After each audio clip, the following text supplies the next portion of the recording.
दोस्तों, आज हम सुनेंगे मुंशी प्रेमचंद द्वारा लिखी हुई कहानी दो भाई। अगर आपको इस कहानी का वर्णन अच्छा लगे तो इस ऑडियो को लाइक करें, मेरी चैनल को सब्सक्राइब करें और नोटिफिकेशंस को ऑन रखें, जिससे मुझे आपके लिए ऐसी और कहानियाँ लाने के लिए प्रेरणा मिले।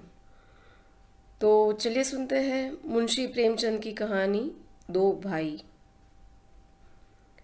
प्रातःकाल सूर्य की सुहावनी सुनहरी धूप में कलावती दोनों बेटों को जांघों पर बैठा दूध और रोटी खिलाती थी।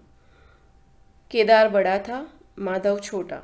दोनों मुंह में कौर लिए कई पग उछल कूद कर फिर जांघों पर आ बैठते और अपनी तोतली बोली में उस प्रार्थना की रट लगाते थे जिसमें एक पुराने सूरदय कवि ने किसी जाड़े के सताए हुए बालक के हृदयोद्गार को प्रकट किया है। दैव दैव धाम करो तुम्हारे बालक को लगता है जाड़ा। माँ उन्हें चुमकार कर बुलाती और बड़े बड़े कौर खिलाती। उनके हृदय में प्रेम की उमंग थी और नेत्रों में गर्व की झलक। दोनों भाई बड़े हुए, साथ साथ गले में बाहें डाले खेलते थे। केदार की बुद्धि चुस्त थी, माधव का शरीर। दोनों में इतना स्नेह था कि साथ साथ पाठशाला जाते, साथ साथ खाते और साथ साथ ही रहते थे। दोनों भाइयों का ब्याह हुआ। केदार की बहू चंपा अमित भाषिणी और चंचला थी। माधव की बहू श्यामा सांवली सलोनी रूप राशि की रानी थी। बड़ी ही मृदुभाषिणी, बड़ी ही सुशीला और शांत स्वभाव थी। केदार चंपा पर मोहे और माधव श्यामा पर रिझे, परंतु कलावती का मन किसी से न मिला। वह दोनों से प्रसन्न और दोनों से अप्रसन्न थी। उसकी शिक्षा दीक्षा का बहुत अंश इस व्यर्थ के प्रयत्न में व्यय होता था कि चंपा अपनी कार्यकुशलता का एक भाग श्यामा के शांत स्वभाव से बदल ले। दोनों भाई संतानवान हुए। हरा भरा वृक्ष खूब फैला और फलों से लद गया। कुत्सित वृक्ष में केवल एक फल दृष्टिगोचर हुआ, वह भी कुछ पीला सा मुरझाया हुआ। किंतु दोनों अप्रसन्न थे। माधव को धन संपत्ति की लालसा थी और केदार को संतान की अभिलाषा। भाग्य की इस कूटनीति ने शनैः ही द्वेष का रूप धारण किया, जो स्वाभाविक था। श्यामा अपने लड़कों को संवारने सुधारने में लगी रहती। उसे सिर उठाने की फुर्सत नहीं मिलती थी। बेचारी चंपा को चूल्हे में जलना और चक्की में पीसना पड़ता। यह अनीति कभी कभी कटु शब्दों में निकल आती।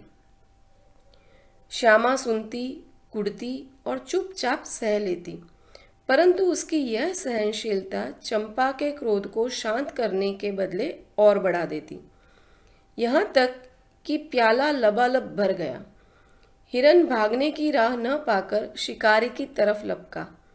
चंपा और श्यामा समकोण बनाने वाली रेखाओं की भांति अलग हो गई। उस दिन एक ही घर में दो चूल्हे जले, परंतु भाइयों ने दाने की सूरत न देखी और कलावती सारे दिन रोती रहती। कई वर्ष बीत गए।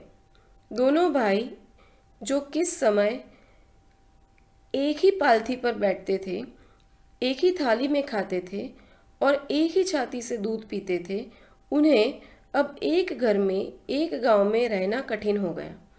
परंतु कुल की साख में बट्टा न लगे, इसलिए ईर्ष्या और द्वेष की धधकी हुई आग को राख के नीचे दबाने की व्यर्थ चेष्टा की जाती थी।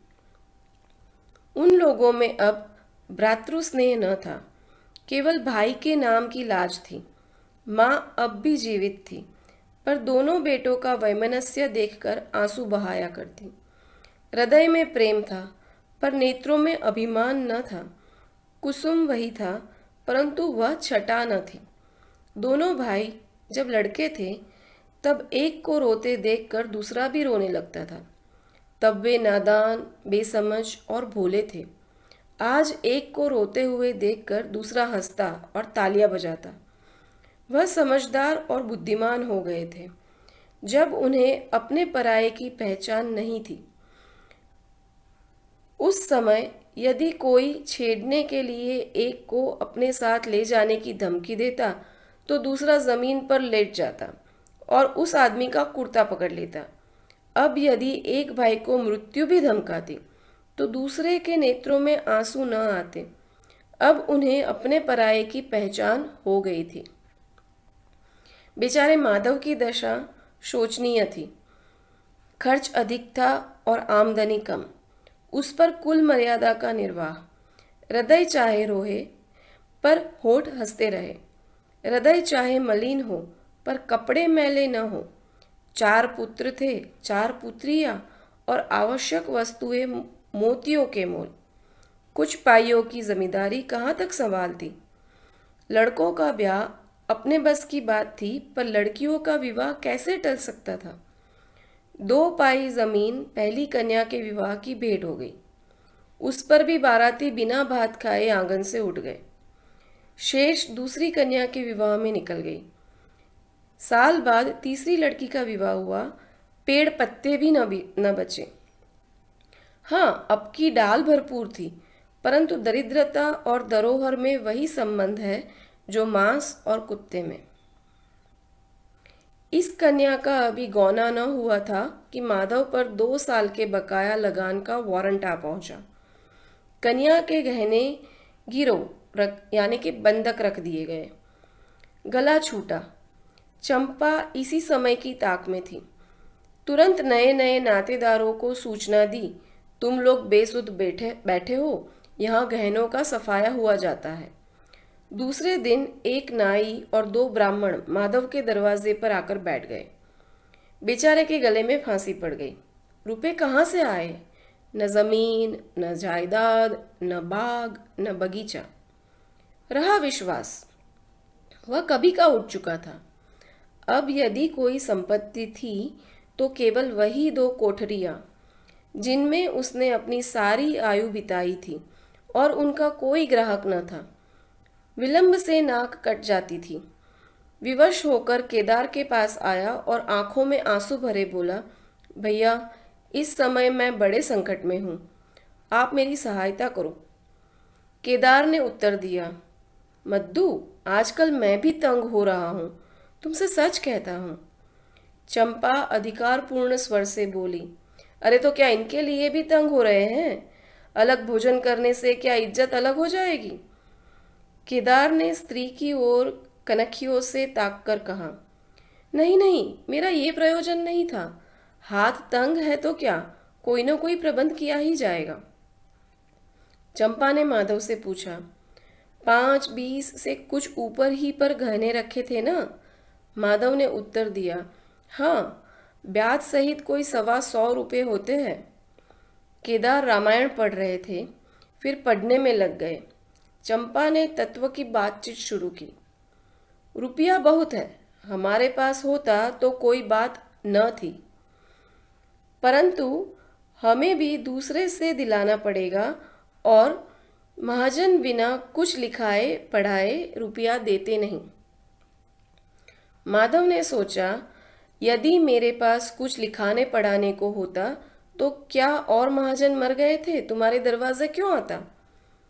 बोला, लिखने पढ़ने को मेरे पास है ही क्या, जो कुछ जगह जायदाद है वह यही घर है। केदार और चंपा ने एक दूसरे को मर्मभेदी नयनों से देखा और मन ही मन कहा, क्या आज सचमुच जीवन की प्यारी अभिलाषाएं पूरी होगी?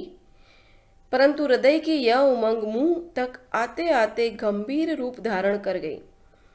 चंपा बड़ी गंभीरता से बोली, घर पर तो कोई महाजन कदाचित ही रुपया दे, शहर हो तो कुछ किराया ही आए, पर गवई में तो कोई सेंत में रहने वाला भी नहीं, फिर साजे की चीज ठहरी।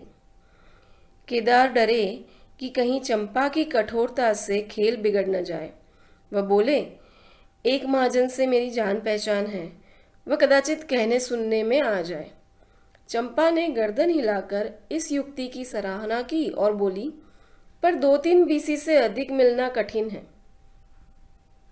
केदार ने जान पर खेलकर कहा, अरे बहुत दबाने से 4 बीसी हो जाएंगे, और क्या। अब की चंपा ने तीव्र दृष्टि से केदार को देखा और अनमनी सी होकर बोली, महाजन ऐसे अंधे नहीं होते। माधव अपने भाई भावज के इस गुप्त रहस्य को कुछ कुछ समझता था। वह चकित था कि इतनी बुद्धि कहाँ से मिल गई। बोला, और रुपए कहाँ से आएंगे। चंपा चिढ़कर बोली, और रुपयों के लिए और फिक्र करो। 125 रुपये इन 2 कोठरियों के इस जन्म में कोई न देगा। 4 बीसी चाहो तो एक महाजन से दिला दूं, लिखा पढ़ी कर लो। माधव इन रहस्यमय बातों से सशंक हो गया। उसे भय हुआ कि ये लोग मेरे साथ कोई गहरी चाल चल रहे हैं। दृढ़ता के साथ अड़कर बोला, और कौन सी फिक्र करूं, गहने होते तो कहता लाओ रख दूं। यहाँ तो कच्चा सूत भी नहीं है। जब बदनाम हुए तो क्या 10 के लिए क्या 50 के लिए, दोनों एक ही बात है। यदि घर बेचकर मेरा नाम रह जाए तो यहाँ तक स्वीकार है, परंतु घर भी बेचूं और उस पर प्रतिष्ठा धूल में मिले, ऐसा मैं न करूँगा। केवल नाम का ध्यान है, नहीं एक बार नहीं कर जाऊं तो मेरा कोई क्या करेगा। और सच पूछो तो मुझे अपने नाम की कोई चिंता नहीं है। मुझे कौन जानता है, संसार तो भैया को हंसेगा। केदार का मुंह सूख गया। चंपा भी चकरा गई। वह बड़ी चतुर वाक निपुण रमणी थी। उसे माधव जैसे गंवार से ऐसी दृढ़ता की आशा न थी। उसकी ओर आदर से देखकर बोली, लाल कभी कभी तुम भी लड़कों की सी बातें करते हो। भला इस झोपड़ी पर कौन 100 रुपये निकाल कर देगा। तुम 125 के बदले 100 ही दिलाओ। मैं आज ही अपना हिस्सा बेचती हूँ, उतनी ही मेरी भी तो है। घर पर तो तुमको वही 4 बीस मिलेंगे। हाँ, और रुपयों का प्रबंध हम आप कर देंगे। इज्जत हमारी तुम्हारी एक ही है, वह न जाने पाएगी। वह रुपया अलग खाते में चढ़ा लिया जाएगा। माधव की इच्छाएं पूरी हुई। उसने मैदान मार लिया। सोचने लगा कि मुझे तो रुपयों से काम है, चाहे एक नहीं 10 खाते में चढ़ा लो। रहा मकान, वह जीते जी नहीं छोड़ने का। प्रसन्न होकर चला। उसके जाने के बाद केदार और चंपा ने कपट भेष त्याग दिया और देर तक एक दूसरे को इस सौदे का दोषी सिद्ध करते रहे। अंत में मन को इस तरह संतोष किया को भोजन बहुत मधुर नहीं, किंतु भर कटौती तो है। घर, हाँ, देखेंगे कि श्यामा रानी इस घर में कैसे राज करती है। केदार के दरवाजे पर 2 बैल खड़े थे। इनमें कितनी संग शक्ति, कितनी मित्रता और कितना प्रेम है। दोनों एक ही जुए में चलते हैं, बस इनमें इतना ही नाता है।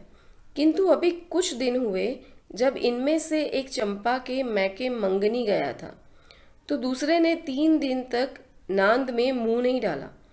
परंतु शोक, एक गोद के खेले भाई, एक छाती से दूध पीने वाले आज इतने बेगाने हो रहे हैं कि एक घर में रहना भी नहीं चाहते। प्रातः काल था। केदार के द्वारा गांव के मुखिया और नंबरदार विराजमान थे। मुंशी दाता दयाल अभिमान से चारपाई पर बैठे रहने का मसवीदा तैयार करने में लगे थे। बारंबार कलम बनाते और बारंबार खत रखते, पर खत की शान नहीं सुधरती। केदार का मुखारविंद विकसित था और चंपा फूली नहीं समाती थी। माधव कुम्हलाया और म्लान था। मुखिया ने कहा, भाई ऐसा हितू, न भाई ऐसा शत्रु। केदार ने छोटे भाई की लाज रख ली। नंबरदार ने अनुमोदन किया, भाई हो तो ऐसा हो। मुख्तार ने कहा, भाई सपूतों का यही काम है। दाता दयाल ने पूछा, रैन लिखने वाले का नाम? बड़े भाई बोले, माधव वल्द शिवदत्त। और लिखाने वाले का? केदार वल्द शिवदत्त। माधव ने बड़े भाई की ओर चकित होकर देखा। आंखें डबडबा आई। केदार उसकी ओर न देख सका। नंबरदार, मुखिया और मुख्तार भी विस्मित हुए। क्या केदार खुद ही रुपया दे रहा है? बातचीत तो किसी साहूकार की थी। जब घर ही में रुपया मौजूद है तो इस रहननामे की आवश्यकता ही क्या थी? भाई भाई में इतना अविश्वास! अरे राम राम, क्या माधव 80 रुपये को भी महंगा है? और यदि दबा भी बैठता तो क्या रुपये पानी में चले जाते? सभी की आंखें सेन द्वारा परस्पर बातें करने लगी, मानो आश्चर्य की अथाह नदी में नौकाएं डगमगाने लगी। श्यामा दरवाजे की चौखट पर खड़ी थी। वह सदा केदार की प्रतिष्ठा करती थी, परंतु आज केवल लोक रीति ने उसे अपने जेठ को आड़े हाथों में लेने से रोका। बूढ़ी अम्मा ने सुना तो सूखी नदी उमड़ गई। उसने एक बार आकाश की ओर देखा और माथा ठोक लिया। तब उसे उस दिन का स्मरण हुआ जब ऐसा ही सुहावना सुनहरा प्रभात था और दो प्यारे प्यारे बच्चे उसकी गोद में बैठे हुए उछल कूद कर दूध रोटी खाते थे। उस समय माता के नेत्रों में कितना अभिमान था, हृदय में कितनी उमंग और कितना उत्साह! परंतु आज नयनों में लज्जा है और हृदय में शोक, संताप। उसने पृथ्वी की ओर देखकर कातर स्वर में कहा, हे नारायण, क्या ऐसे पुत्रों को मेरे ही कोख में जन्म लेना था? तो ये थी मुंशी प्रेमचंद की कहानी दो भाई। आशा करती हूँ आपको ये कहानी और उसका वर्णन अच्छा लगा। धन्यवाद।